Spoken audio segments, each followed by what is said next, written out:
présidente slovène. Inauguration d'une école à Kamasou.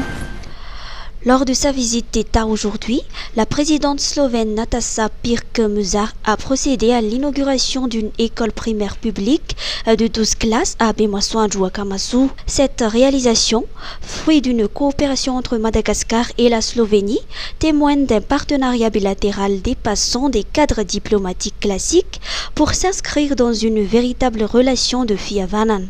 Le président Andi Rajoelina a souligné l'importance des actions menées par l'association à Kamasou sous la direction du père Pedro, incarnant un modèle de solidarité, d'éducation et de transmission des savoirs. L'école affiche un taux de réussite remarquable au CPE avec 96% des élèves diplômés l'an dernier, soit 121 lauréats sur 125 candidats. CCIA. Journée porte ouverte.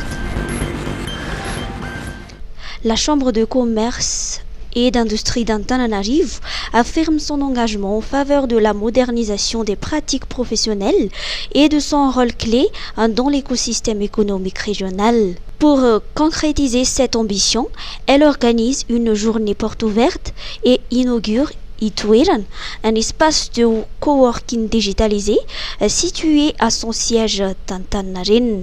Pensé pour répondre aux besoins des entrepreneurs, freelance, start-up, TPE, PME, ainsi que professionnels en déplacement, Ituiran offre un cadre de travail connecté, flexible et accessible en continu. La CCIA entend ainsi favoriser l'innovation, la collaboration et le développement économique à travers un environnement professionnel adapté aux nouvelles exigences du marché. Misolife ahitana karazan'entana maro samihafa ilaina amin'ny fiainana andavanandro amin'ny vidiny mirary toy ny kojakoja ho an-tokantrano, ny kilalao-sy ny fitaizana ny ankizy, ny fikolokoloina amin'ny vatana, ny fetina anjaika sy ny sisa sy ny sisa. Ho avy izao ny fety ampifalifaliana ny zanaka sy ny havana manjakaiza koa tongava fa afa-po anao no atao Misolife.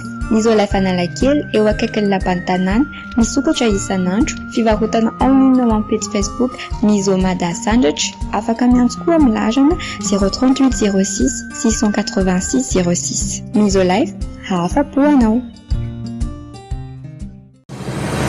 Miavaka sy milamy avitra tsy fantatrao izy fa ndeha ho tantaraiky fohifohy ianao enoy ane fitaovana maro mandeha amin'ny herin'ny masoandro no ampiasainy pakafy série voadika amin'ny teny gasy amin'ny Star Times izy afaka mijery milamy manzany izy satria tsy matahotra jiro tapaka intsony arany daholo dia ny cardo d'Alisay sy ny ekipany ao amin'ny Broversa saison 5 amin'ny gasy Star isaky ny amin'ny 7 ora sasany arivo ankafiziny compteur Tilanine ao amin'ny Op TV amin'ny 7 latsaka fahatelony fa efa tsy andriny any koa le Marimi Marius Plein andian tantara vaovao io feno foana ihany koa ny baterian'ny finday mazava be ny ao an-tokantrano miaraka amin'ny kit solaire Star Times mamiratra ny hoavy miavitra ianao koa manova to azy manjifa vokatra Star Times fahita lavitra nomerika fialamboly serasera kit solaire maro be Star Times ovaina fijery.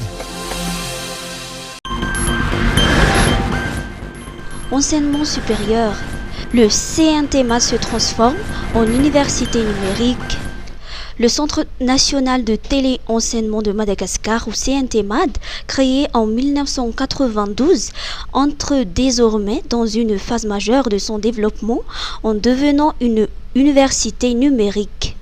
Cette transformation a pour objectif de faire du CNTMAD la première université publique virtuelle à Madagascar, offrant un enseignement à distance. Cette démarche s'inscrit dans une volonté de moderniser l'enseignement supérieur malgache en intégrant des technologies numériques innovantes. Selon Beaza Alain Basile, directeur général au ministère de l'Enseignement supérieur et de la Recherche scientifique, ce projet améliore l'accès à une éducation de qualité tout en favorisant l'inclusion numérique. Les priorités du projet comprennent la modernisation des infrastructures, la planification précise de chaque étape, ainsi que la coordination technique nécessaire à sa mise en œuvre. Soutenu financièrement par la Banque mondiale, ce programme s'étalera sur une durée de 4 ans. L'objectif principal est de permettre à un nombre accru d'étudiants, jusqu'à 50 000 contre 16 000 actuellement, de bénéficier d'un enseignement supérieur accessible à distance.